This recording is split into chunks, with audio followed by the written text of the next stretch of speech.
Yeah, you learn English. Which one is cold, here or Denmark? Cold. Yeah, cold, like. I think it's quite similar. Yeah. It's the same, yeah? It's quite similar. Yeah, okay. So why you loyal? Do you believe in God? Yes. Yeah. Okay. A little bit. Just a little bit. You believe God, there is a creator for the universe. Yeah. Are you Christians, by the way? Or just believe in God? I'm Muslim. You're Muslim, alhamdulillah. You're Muslim there as well, alhamdulillah. Why are you? I'm Christian. You're Christian. And what country are you from? Turkey. Turkey, yes. Was it Kurdish? You're Kurdish, Turkey. What is Kurdish for? Al-Kurdish, sorry, Al-Kurdish, sorry. You know what it means?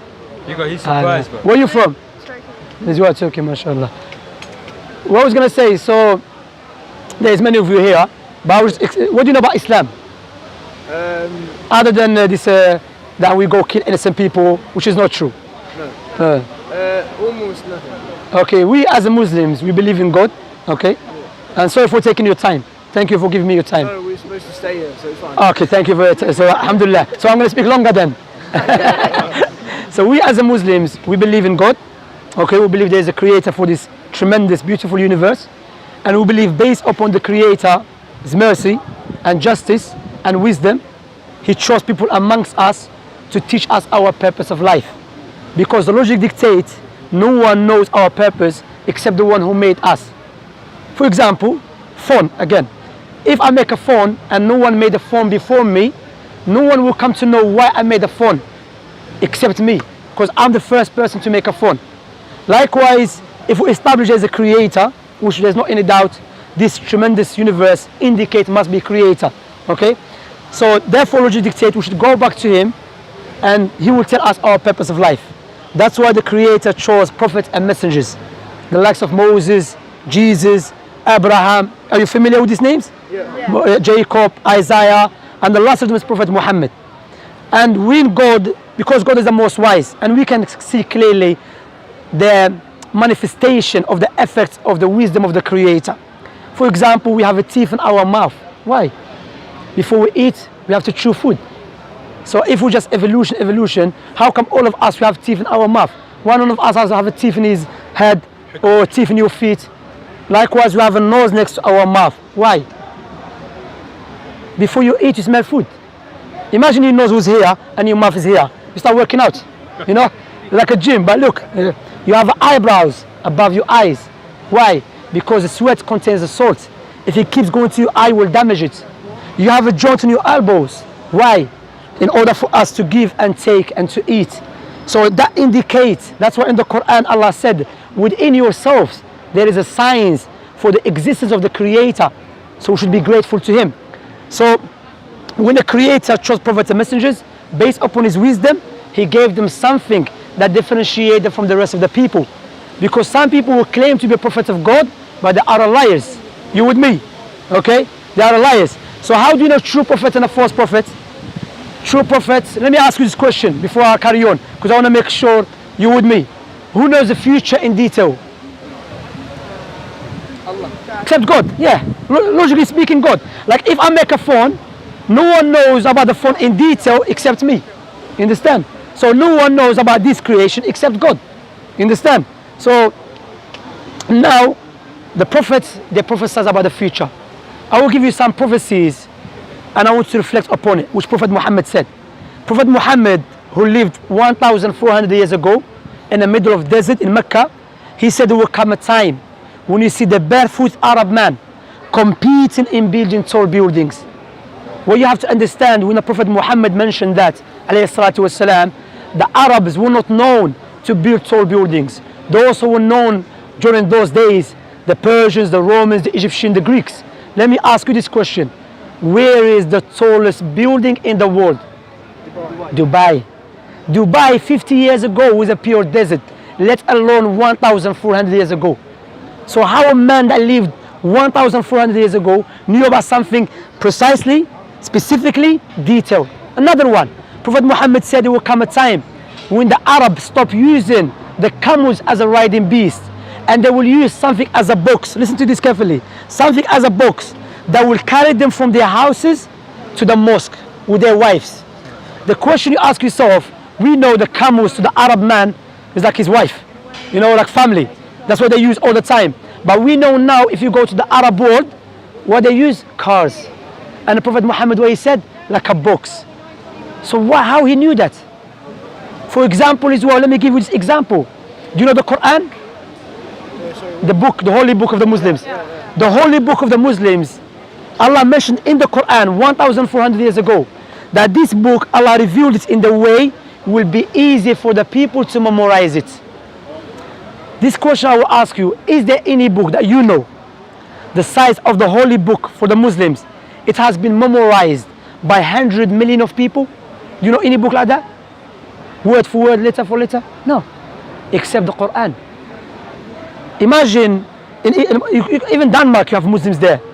You know, Somalians love Somalians there, mashallah. And Somalians, they're known to memorize the Quran. Allah Mabarak, may Allah bless them. So word for word, in Africa, in Europe, in America, Muslims memorize the Quran word for word, letter for letter. If Prophet Muhammad was the first prophet, how was he able to say the book that I came with will be memorized by everyone? That speech is a speech of the Creator who knows about his creation. Make sense? Okay, now let me ask you.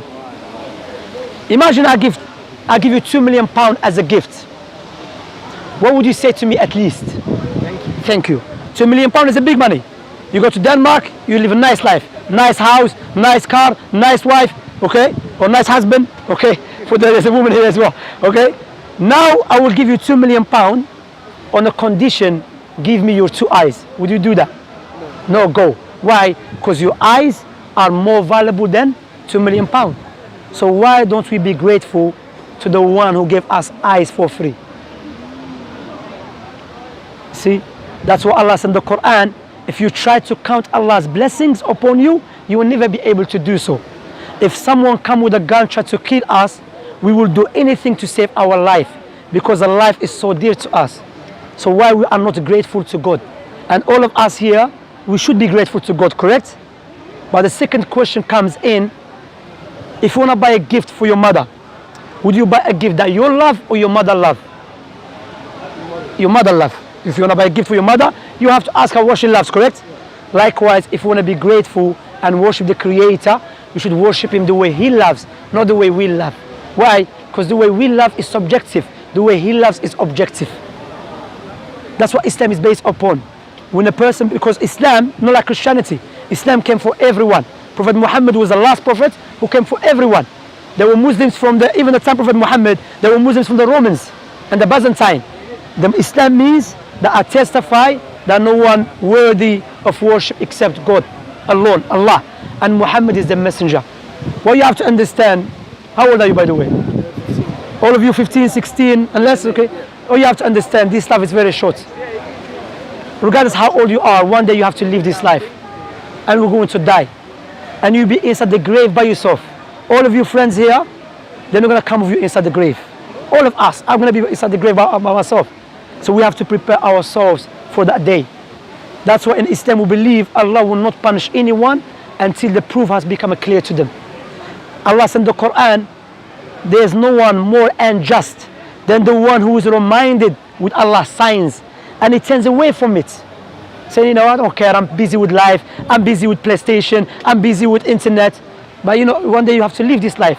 And when the death comes to you, or to me, or to you, the angel of death will not ask you where you're from, how much money, you come take your life. So prepare ourselves for that day. Let me ask you this question. If you're traveling to a country you've never been there before, what would you do first? Have you been Morocco? No. Algeria? No, never. No. Okay, if you want to go to Morocco, what would you do first? You check which currency they use, correct? Is it cold country? Is it safe country? You will not say, when I get to Morocco, I will come to know. Likewise, the logic dictates one day for fact, guarantee we will die. Therefore, we should ask ourselves why we have to die. What will happen to us? You never knew that you're going to meet us today. And look, by the decree of Allah, you meet us. So think about it. Don't let other people divert you from the truth because you'll be inside the grave by yourself. What I said so far, does it make sense? Is it clear? So why don't you become Muslims then? Watch out, they're going to convert you. We're gonna put a knife. We're gonna put. Keep your minds open. Huh? I'm listening from the back. Yeah, let's say, of course. Who said he's gonna close his mind? The fact, alhamdulillah, is we don't force no one. What you have to understand. What's your name? Magnus. My name's Shamsi. What you have to understand. What I just did. I used intellectual proofs, which is based upon the prophetic tradition and the Islamic sources, and I gave it to you, and you agreed with it. But now it's up to you to accept or to reject. I can't force you. But remember, what you can do is, well, you can go back and think about it. Read about Islam, and you can watch videos. And remember, your friends and you, remember, as I have mentioned, all of you here, you're going to be by yourself in the grave. So if you are happy to accept the truth, to become Muslim, and you have Muslim friends here, then alhamdulillah, become Muslim. When you become Muslim, you don't have to fly. You don't have to go inside the ground, no. There's two testimony which is change your life. Now you know what is your purpose of life. Our purpose of life, not just to walk around or to smoke drugs or to just waste our time. No, there's a purpose for this life. Your kidney has a purpose. Your eyes has a purpose. Your nose has a purpose. What about you as a whole? Make sense? Clear? Alhamdulillah. So if you want to become Muslim, you are more than welcome. Prophet Muhammad said, if a person become a Muslim, all his sins forgiven. And a Muslim, by the way, doesn't mean you're Arab. Okay? Because there's more Muslims who are non-Arabs than Arabs.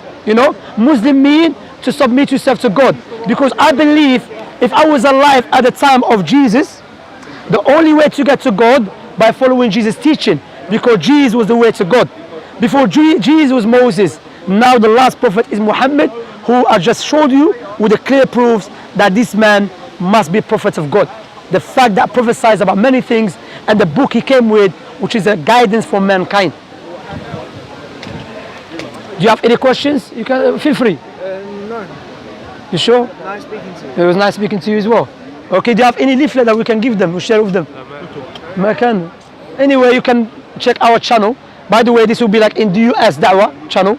So you can check it. We're not going to edit nothing. Okay, DUS Dawah. Even the other brothers recording as well on YouTube. So you can have many videos of mine there, teaching the people about Islam. And you give them da'wah as well. What? You don't know even da'wah, miskin.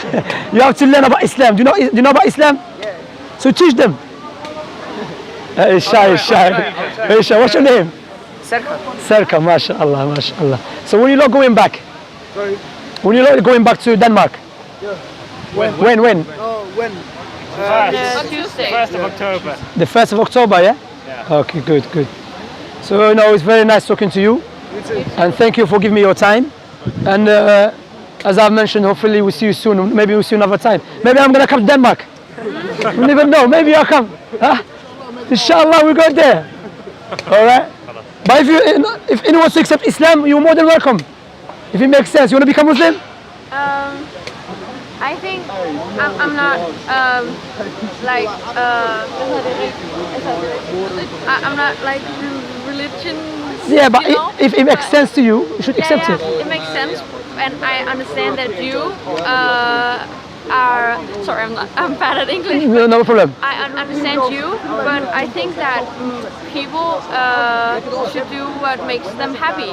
Correct. And I'm not saying that it won't make me happy, but I'm happy The way you are. Yeah. But what you have to understand, happiness is not because you eat or you smile. The true happiness when you are grateful to your God. But you've been inspiring me. All right, thank you very much. So you can, inshallah, you can read more. I think the Baba has some leaflets here. Thank you very much. Look after yourself. Have a nice evening. Take care, yeah?